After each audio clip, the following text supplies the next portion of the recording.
Le grand journal de Télésignal.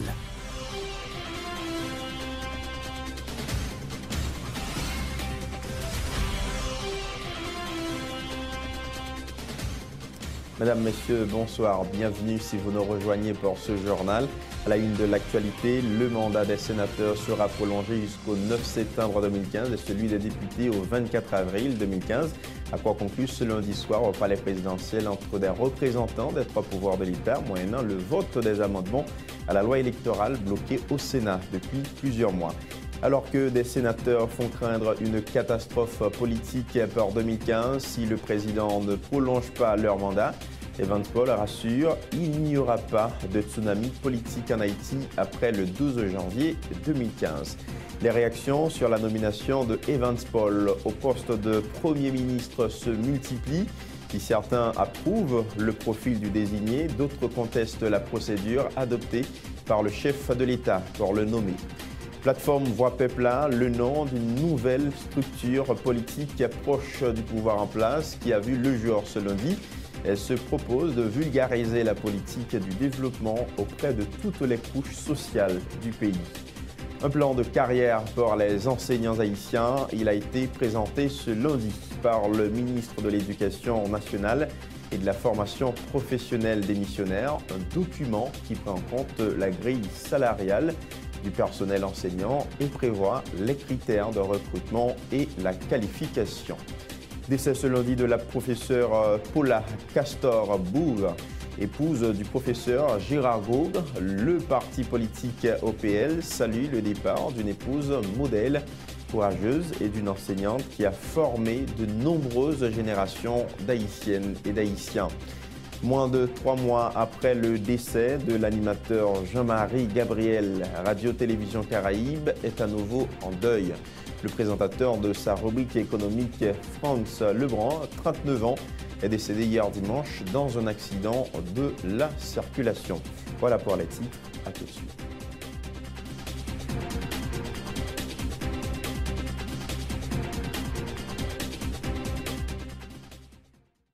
Bonjour, je suis Daniel, je vis aux Caraïbes. Malheureusement, quand il s'agit de shopping, je suis toujours à court de choix. Par exemple, la recherche d'un cadeau pour ma copine, ou un lecteur MP3, ou même un casque. Grâce à eShopper Express, je peux maintenant faire mes courses en ligne.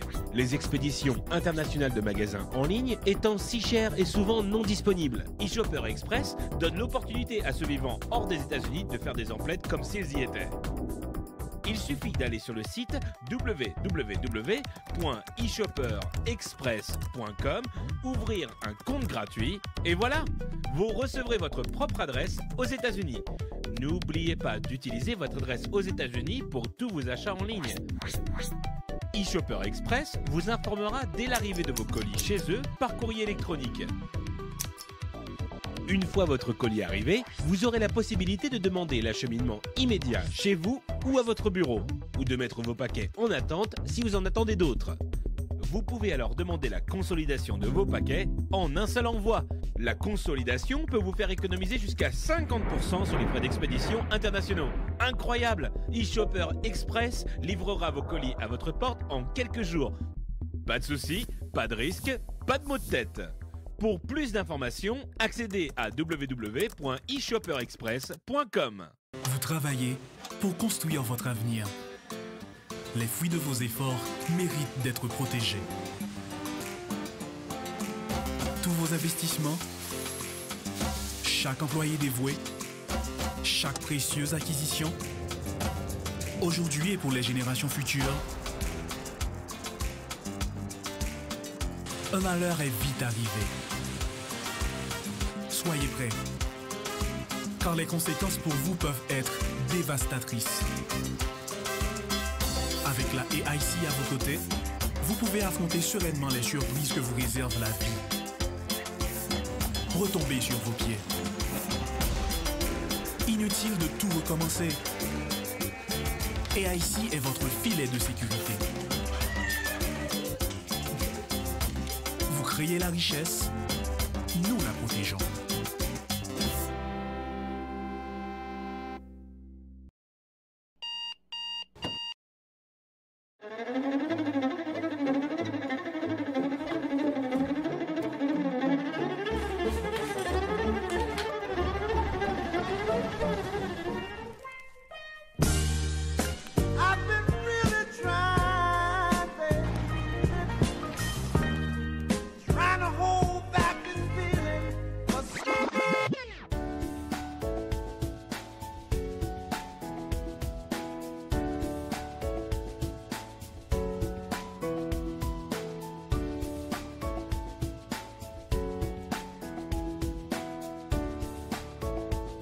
démaquillant, lotion après rasage et lotion rafraîchissante.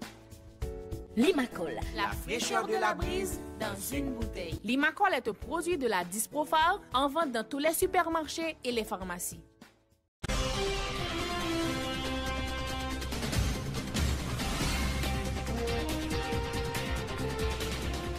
Tout de suite, le développement du journal. Comme annoncé en titre, le mandat des sénateurs qui devrait prendre fin le 12 janvier 2015 sera prolongé jusqu'au 9 septembre 2015 et celui des députés au 24 avril 2015. C'est le résultat d'un accord conclu ce lundi soir au palais présidentiel entre des représentants des trois pouvoirs de l'État, moyennant le vote des amendements à la loi électorale bloqués depuis plusieurs mois au Sénat de la République.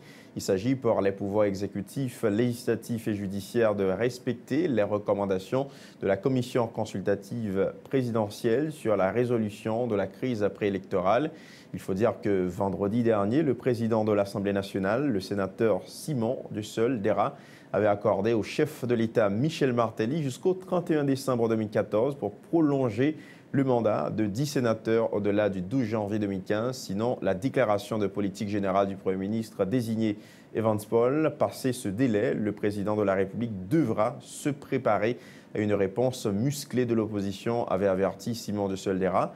Entre-temps, le Premier ministre nommé Evans Paul travaille actuellement sur la formation du nouveau cabinet ministériel.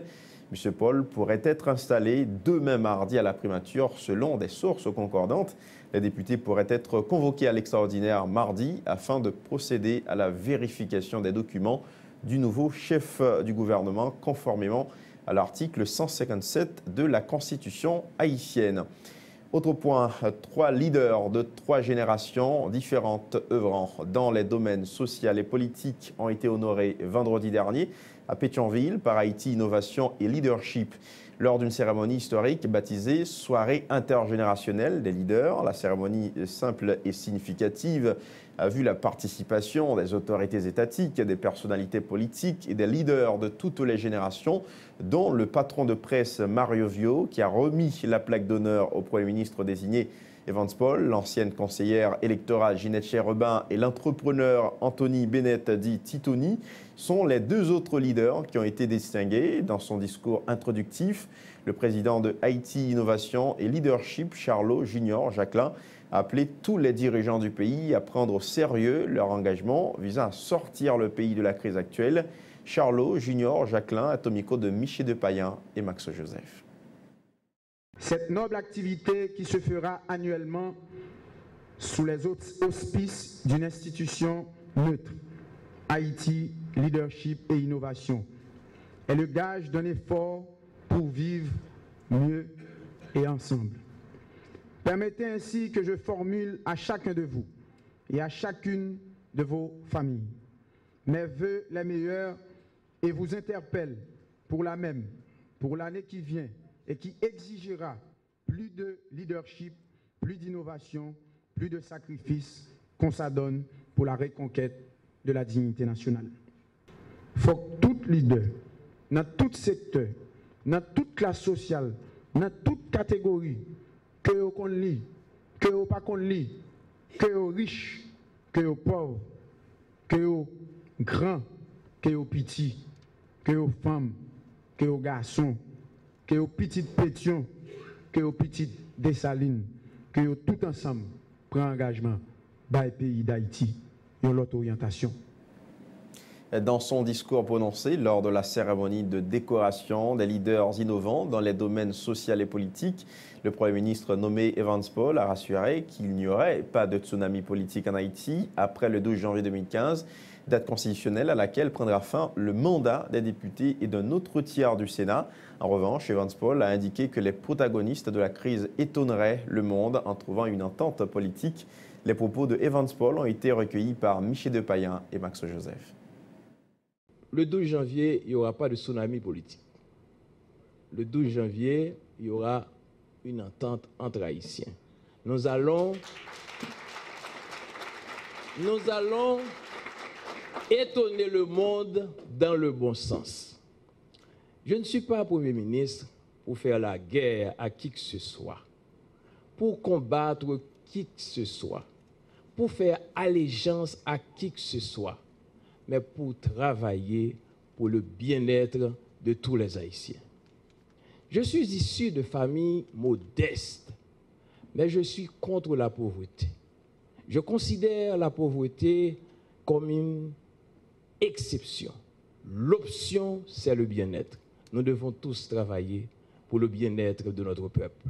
Le Premier ministre est nommé par arrêté présidentiel et il est, une fois nommé, habilité à former son gouvernement pour pouvoir faire la présentation de sa politique générale par devant le Parlement en chambre séparée. Alors, ce qu'il y a de particulier dans ce poste, le président, une fois nommé, n'a aucun contrôle sur ce personnage. Il est totalement dépendant du Parlement qui peut l'accepter ou le rejeter.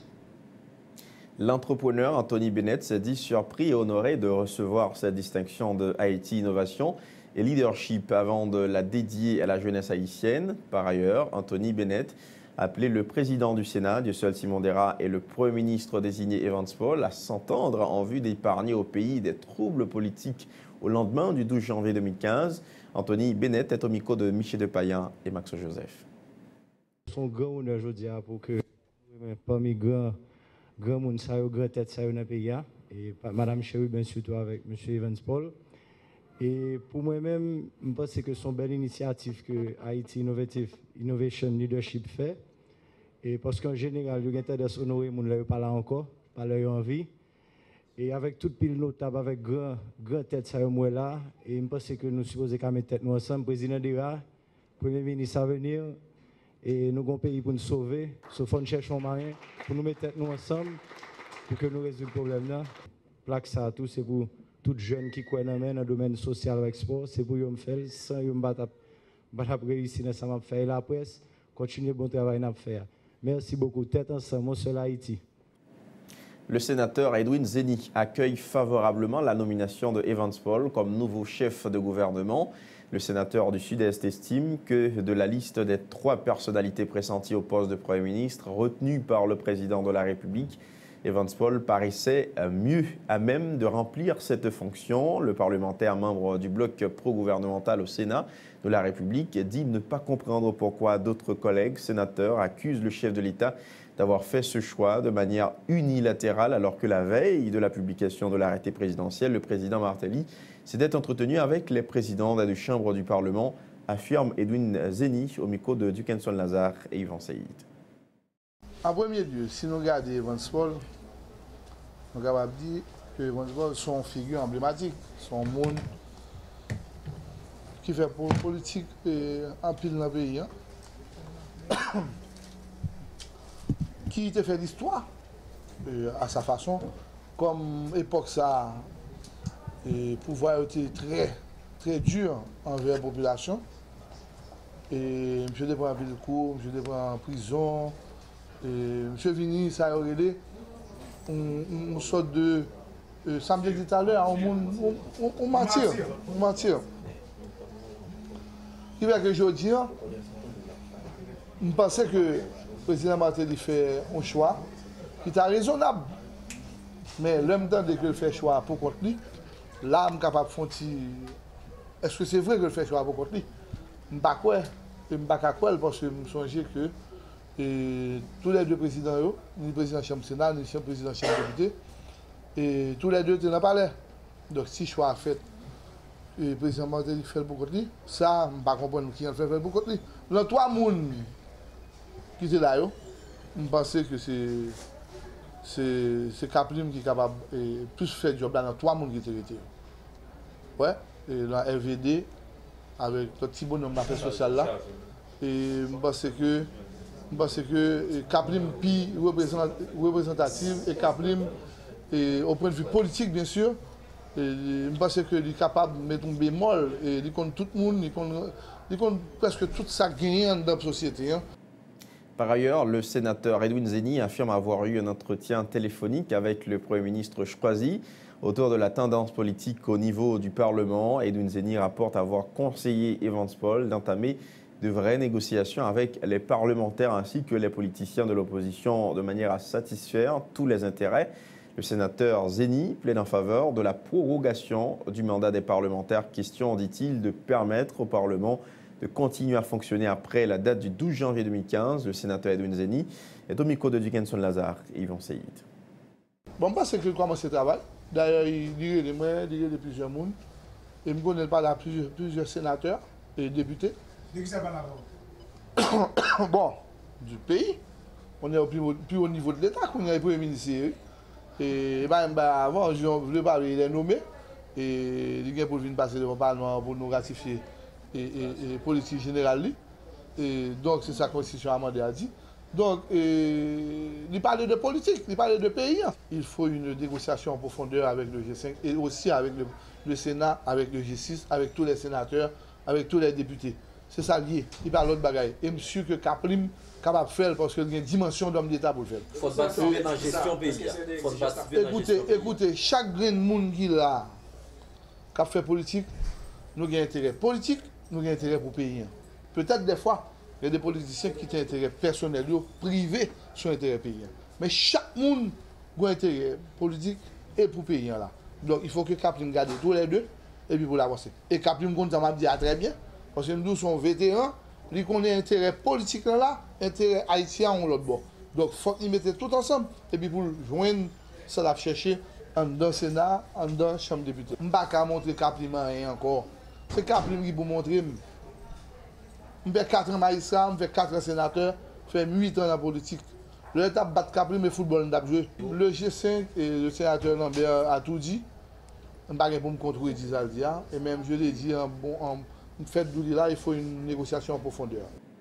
Le secteur syndical haïtien, à travers une conférence de presse donnée ce lundi 29 décembre, se dit favorable à la nomination de Evans Paul au poste de Premier ministre. Toutefois, le SSH dit croire qu'un tel choix serait plus judicieux s'il avait été fait en concertation avec tous les acteurs de la crise politique. Le secrétaire général de la coordination syndicale haïtienne, Carlo Napoléon, appelle le président Martelly ainsi que le Premier ministre choisi à négocier avec les secteurs concernés par la crise en vue de former le prochain cabinet ministériel. Écoutons Carlo Napoléon qui s'exprimait au micro de Ludmilla Marc et Fézé Mathieu. Mon syndical haïtien a pensé que choix M. Evans Paul, qui dit Kaplim comme Premier ministre pays par président République là, c'est un bon choix. Mais l'étape plus bon toujours, si ça a été fait dans la négociation avec tout acteur. C'est peut-être ça. Mon syndicat haïtien a demandé au président de la République là, avec le Premier ministre là, pour ne pas porter bourré dans monter cabinet ministériel sans pas négocier tout bon vrai avec 5 grands secteurs que le monde syndical là a fait comme proposition pour te sortir crise pays. Secteur économique là, secteur politique là, parce que aucun pays n'est pas capable de développer dans crasé brisé. Secteur travailleur, parce que aucun pays n'est pas capable de développer sans force à connaissance moun kap travail.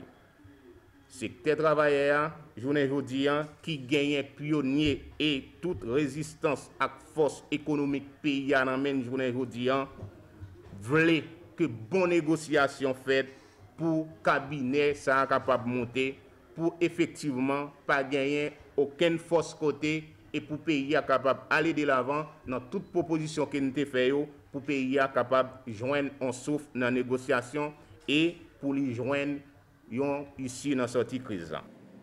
De son côté, le secrétaire exécutif de la plateforme des organisations haïtiennes de défense des droits humains, Antonal Mortimé, ne voit aucun problème dans la désignation de Evans Paul en remplacement de Laurent Lamotte au poste de Premier ministre. Cependant, il dit déplorer un vice de procédure à travers la nomination de Evans Paul, eu égard à l'article 137 de la Constitution. Toutefois, Antonal Mortimé dit souhaiter que M. Evans Paul soit un Premier ministre rassembleur. Le militant des droits humains, qui plaide en faveur de consensus pour résoudre la crise dans sa globalité, dit espérer que la nomination du nouveau Premier ministre n'affectera en rien les revendications de la population des différentes régions du pays en faveur de meilleures conditions de vie. Antonal Mortimé. Je n'ai pas d'opinion sur le personnage, même j'ai opinion sur la procédure. Ouais, article 137 Constitution 87 là, et même entre guillemets, ça y est, la Constitution amendée, il dit président capable de choisir Premier ministre là, et en consultation avec le président du Sénat, le président de la Chambre des députés, mais il pas doit nommer. Ouais, alors que dans le communiqué par le national là, sorti 25 décembre, il parle de nomination. Et il dit qu'il est basé sur la Constitution amendée. Et les gens qui veulent sont capables de faire un coup d'œil, mais la Constitution amendée là, mais la Constitution 87 là, il dit le président choisit. Pas aucun côté il parle de nommer. Et il y a une grosse différence entre deux verbes, verbe nommer et verbe choisir. Et quand il y a sous personnage lui-même, bon, m'espérer que il y a une capacité pour discuter avec tout acteur, ouais, pour jouer un élément dans la crise là, ouais, un élément pour sortir de la crise que nous y là. Même là, je pense que la crise nous y là, il est capable, si pas il y a des consensus qui joignent entre divers acteurs politiques, acteurs sociaux, acteurs économiques, nommer un nouveau Premier ministre, il ne doit pas résoudre. Ouais, parce que c'est une crise qui est plus globale, qui est une crise préélectorale, une crise gouvernementale. Dans ce sens, j'espère que soit Premier ministre n'a pas touillé un ensemble de revendications fondamentales que la population a gagnées, tant qu'on a Tigouave, dans Fort Liberté, dans le Nord-Est, tant qu'on a Saint-Marc, revendications côté mon a demandé de l'eau pour boire, de l'eau pour servir. Le président du parti Parasol, Yvan Bonhomme, lui aussi salue la désignation de Evans Paul au poste de Premier ministre.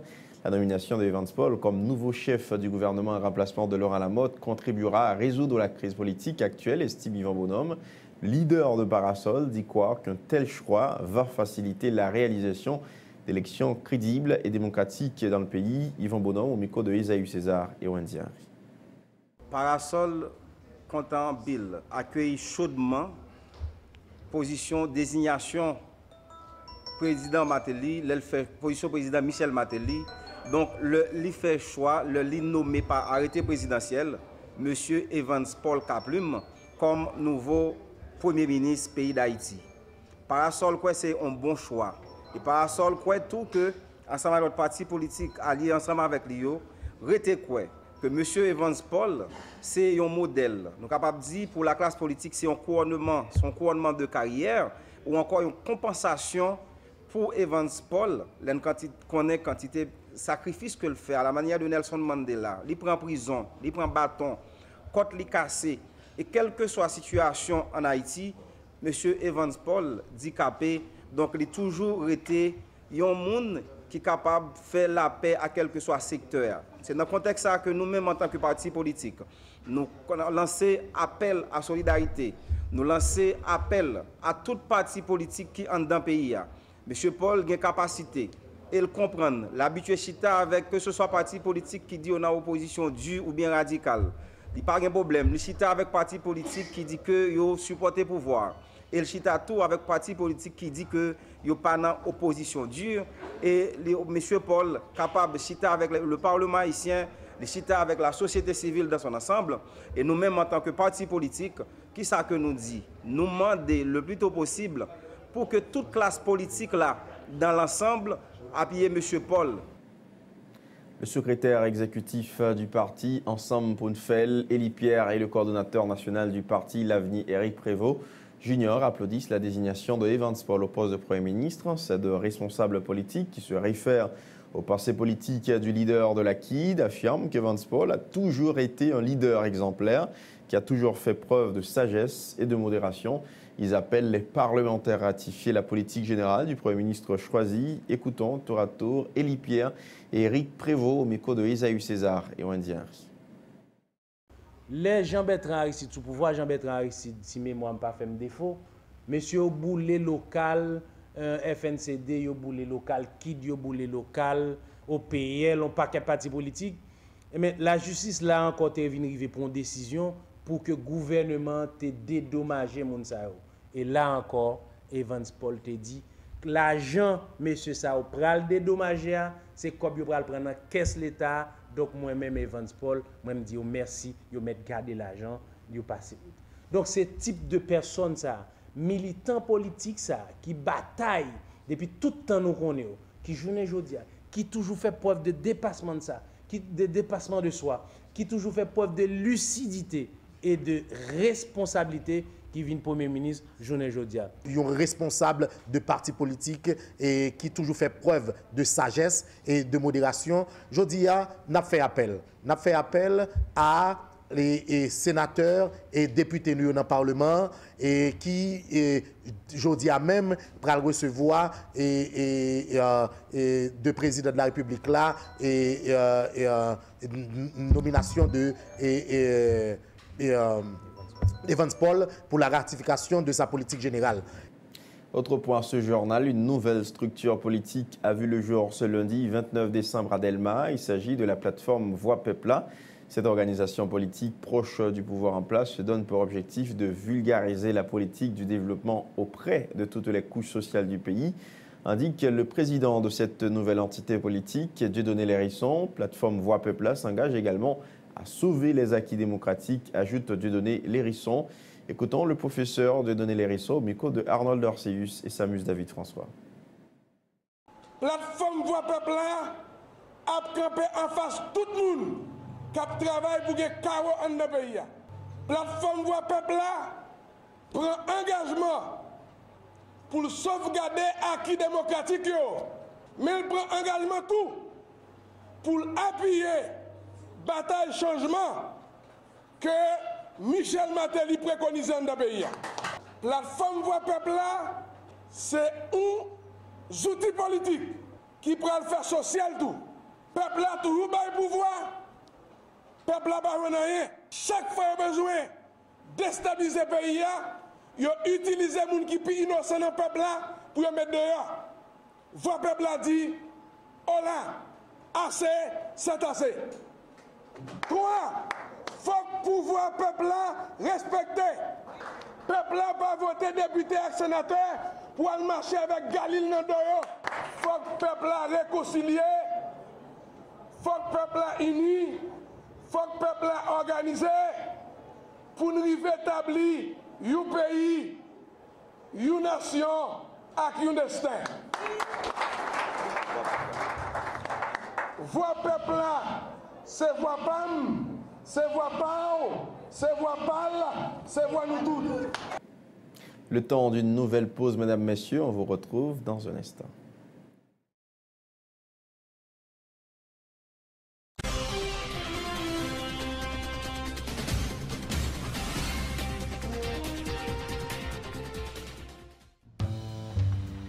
Ça n'a pas passé en bas du tout. Monsieur, ça va vous, monsieur? Ça a été là, il boss. On va au testaille. Attention derrière, pas vraiment.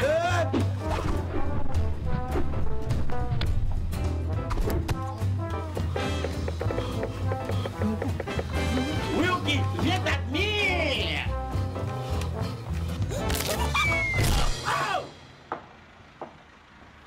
Nous correct. Halbay! Canes Construction. Halbi! Canes Construction. Ah, ok. Canes Construction, entre un grand monde dans le game de Kairi. Nous vivons tout numéro 1. Pour plus c'est nous, l'autre bagage room dipo. Nous avons Canes Construction, nous sommes plus terrain que tout l'autre yo. Bois, fer, ciment, céramique, peinture, électrique. Nous avons cuisine tout pareil. C'est Ashtel, Plaquel. Adresse nous tout dans la carte là, c'est nous. Canes Construction. Depuis on poursuit pas de l'autre côté. Canes Construction. Car la fin bâtie ou besoin meublé. Canes Construction. Oh, parking pour avion atterri. Les pères, viens ouais piste atterrissage nous attendez. Posez, purti. Sous tête mon nou yo ak terre nou qui pi riche dans pays d'Haïti, n'a besoin un café qui gen nam, c'est Rebol sien. Sorti dans grand danse pour arriver dans grand nord, passer par plateau central, atterri dans montagne Belancio, ak toute l'autre zone qui produit café dans pays a, nous mettez bons outils, bonne structure et surtout connaissance et confiance dans l'idée pour nous joindre plus bon résultat. C'est depuis notre cueilli grain café à passer notre traitement que nous mettons bon gens contrôle pour nous joindre plus bon qualité. Nous servons avec appareil moderne dans sécher, séparer et puis trier café à. 42 récoltes café nous gan sous tête nous là. Ben nous avons pile expérience dans causer traiter café. Volonté pour nous ba ou pi bon service chaque jour pi plus exigez nous servir avec matériel sophistiqué qui respecte normes et principes, avec différents mélanges nous. Sorti dans gourmet, de luxe, classique, privé dans l'épibon, dans chaque paquet, dans chaque tasse, Rebo porté pour vous, pi bon goût café pays d'Haïti.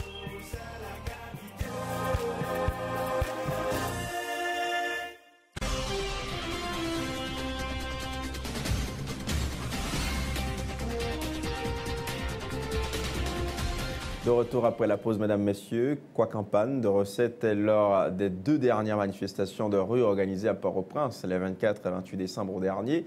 Des responsables d'organisations politiques regroupés au sein de la table de concertation ont dressé un bilan plutôt positif de ces 2 journées de manif antigouvernementales, réagissant aux critiques selon lesquelles la mobilisation antigouvernementale a cassé compte tenu du faible taux de participation des gens aux 2 dernières manifestations de rue de l'opposition dans la capitale haïtienne. Cette fois-ci, membre de la table de concertation affirme que le mouvement en faveur du départ du président de la République est loin de s'affaiblir.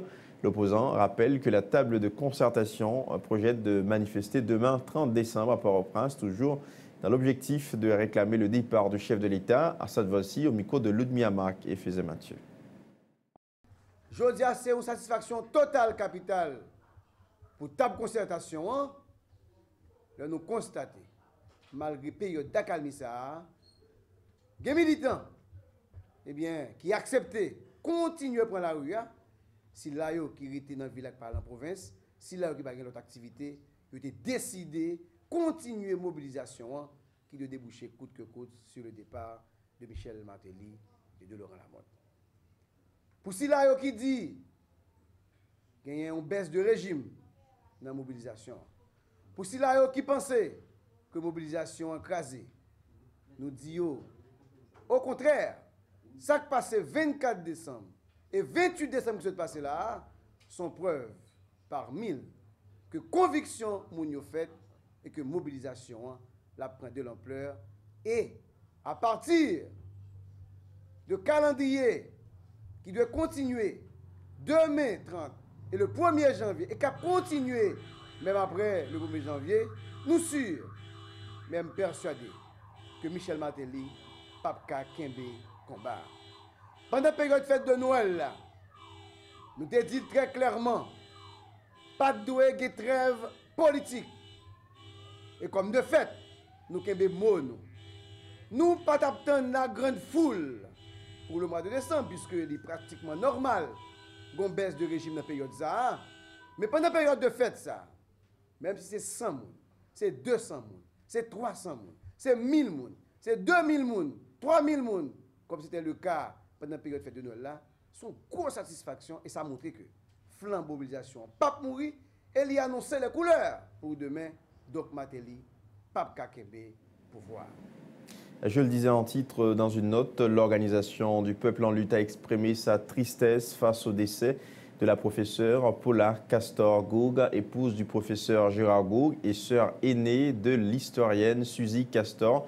Pierre-Charles Paula Castor-Goug laisse le souvenir impérissable d'une compagne exemplaire qui, aux côtés de son cher époux, a consacré plus de 60 années de sa vie à l'action socio-professionnelle et politique, indique la note de l'OPL, fidèle, sublime, courageuse aussi, bien dans les heures d'apothéose que dans les situations de convulsions sociopolitiques, telles entre autres sous la dictature des Duvalier et les différents régimes autoritaires qui se sont succédés jusqu'au bout. Elle mènera donc le bon combat, bravant tous les dangers, poursuit la note. Paula Castor-Goug a dirigé pendant plusieurs décennies le collège Gérard Goug et a contribué à la formation de nombreuses générations d'Haïtiennes et d'Haïtiens.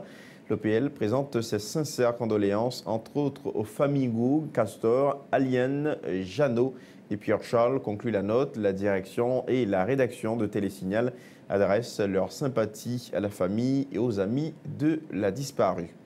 Autre note triste à ce journal, moins de 2 mois après le décès de l'animateur et humoriste Jean-Marie Gabriel, Radio-Télévision Caraïbe est à nouveau en deuil. Le présentateur de sa rubrique économique, Frantz Lebrun, est décédé hier dimanche suite à un accident de la circulation au niveau de la route nationale numéro 2, non loin de la ville de Léogane. Économiste âgé de 39 ans, Frantz Lebrun a trouvé la mort alors qu'il descendait de sa voiture pour aller faire une course. Il a été percuté par un minibus de transport en commun, selon des informations rapportées par le site internet de la radio-télévision Caraïbe. La direction et la rédaction de Télésignal adressent leurs sincères condoléances à la famille, aux amis et aux collaborateurs de Frantz Lebrun.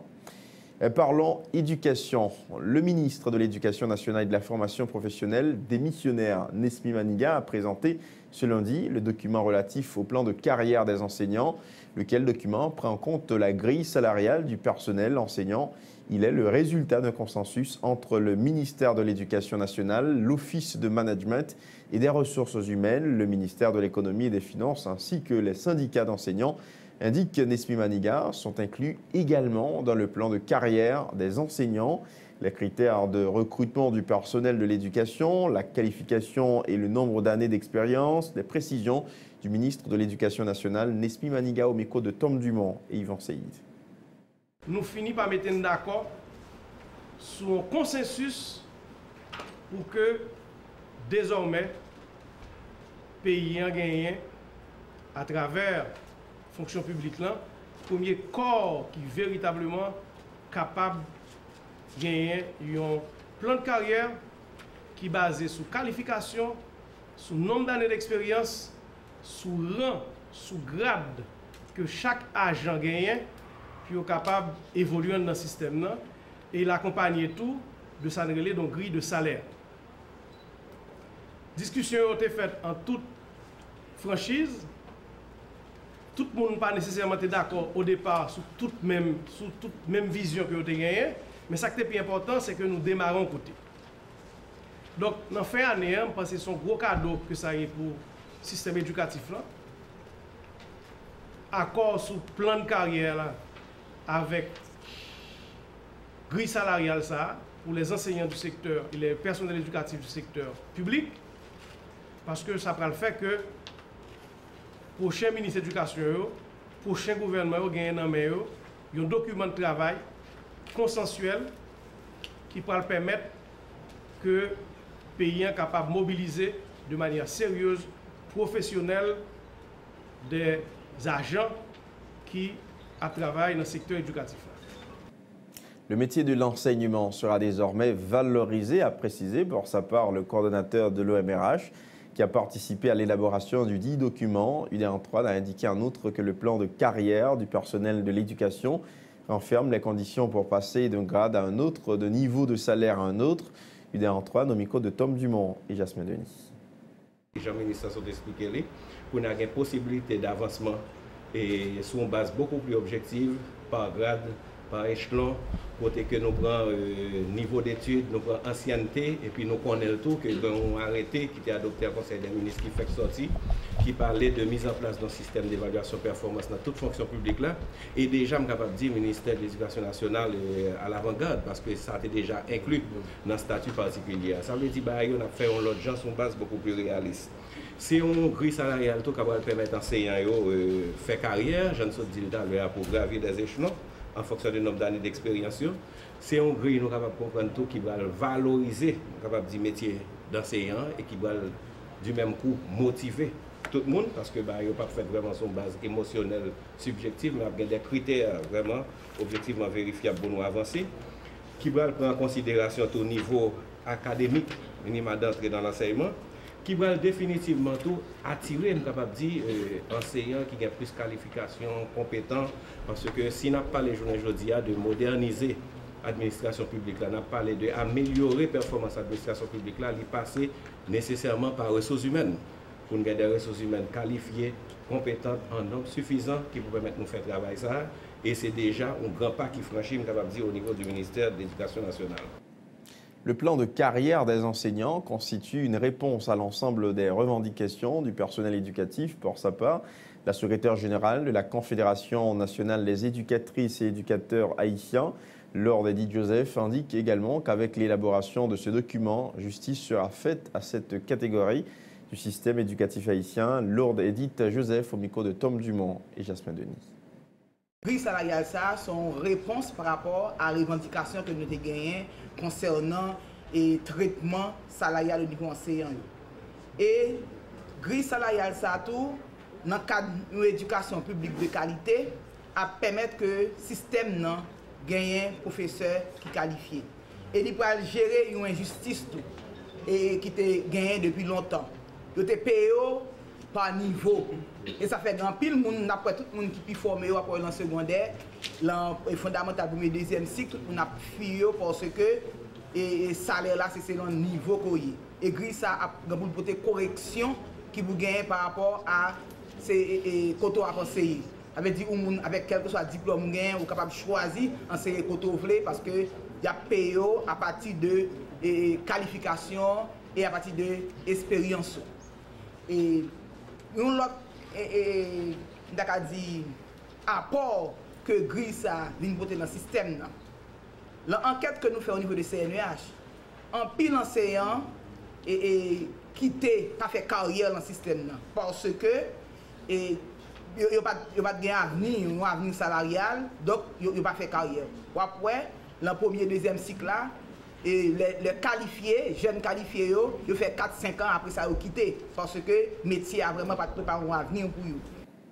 Parallèlement, Josué Mérillien annonce une mobilisation à partir du 27 janvier 2015 pour forcer les autorités de l'éducation à satisfaire leurs revendications. Le chef de file de la plateforme haïtienne des organisations éducatives revendique le respect de l'accord du 13 mai 2014, incluant un système d'assurance pour les enseignants. Josué Mérillien au micro de Tom Dumont et Jasmin Denis. Nous pensons qu'il est fondamental, même les cas désaccords sur la question de base là, nous québons toujours et les enseignants, ça c'est aux outils pour nous mettre. Parce que jusqu'à présent, pour ça appliquer correctement, il faut dire l'État haïtien est un budget qui est suffisant pour qu'il y ait appliqué. Deuxième bagage, il a dit tout, parce que avec ça, il y a des problèmes qui résolvent, mais pour ne pas résoudre. C'est pour ça que nous pensons que la mobilisation dans ce secteur pour faire que pour me poser et résoudre l'intérêt d'éducation, l'intérêt professionnel, l'intérêt du pays, est fondamental. Et c'est dans ce sens tout, nous, les enseignants, et pas oublier, le 27 janvier prochain, nous avons démarré une grande mobilisation dans le pays, justement pour nous joindre et comme satisfaction ensemble de salaires comme revendication pour arrêter salaire pas payer question et comment assurance comment toucher et que pas de service qui baille et l'autre question encore l'école comme ça manger etc. Donc accord qui est le 13 mai qui peut en application réellement on a exigé pour béton pour exiger que des copes qui baillent qui financent qui baillent pour que ça applique dans l'intérêt tout le monde dans le pays. Le rappel des titres avant de refermer ce journal, le mandat des sénateurs sera prolongé jusqu'au 9 septembre 2015 et celui des députés au 24 avril 2015. Accord conclu ce lundi soir au palais présidentiel entre des représentants des trois pouvoirs de l'État, moyennant le vote des amendements à la loi électorale bloqués au Sénat depuis plusieurs mois. Alors que des sénateurs font craindre une catastrophe politique pour 2015, si le président ne prolonge pas leur mandat, Evans Paul rassure, il n'y aura pas de tsunami politique en Haïti après le 12 janvier 2015. Les réactions sur la nomination d'Evans Paul au poste de Premier ministre se multiplient. Si certains approuvent le profil du désigné, d'autres contestent la procédure adoptée par le chef de l'État pour le nommer. Plateforme Voix Peupla, le nom d'une nouvelle structure politique proche du pouvoir en place qui a vu le jour ce lundi. Elle se propose de vulgariser la politique du développement auprès de toutes les couches sociales du pays. Un plan de carrière pour les enseignants haïtiens, il a été présenté ce lundi par le ministre de l'Éducation nationale et de la formation professionnelle démissionnaire. Un document qui prend en compte la grille salariale du personnel enseignant et prévoit les critères de recrutement et la qualification. Décès ce lundi de la professeure Paula Castor-Goug, épouse du professeur Gérard Goug. Le parti politique OPL salue le départ d'une épouse modèle, courageuse et d'une enseignante qui a formé de nombreuses générations d'Haïtiennes et d'Haïtiens. Moins de 2 mois après le décès de l'animateur Jean-Marie Gabriel, Radio-Télévision Caraïbe est à nouveau en deuil. Le présentateur de sa rubrique économique, Franz Lebrun, 39 ans, est décédé hier dimanche dans un accident de la circulation. C'est pratiquement la fin de ce journal. Merci à chacun de vous de l'avoir suivi. À très bientôt.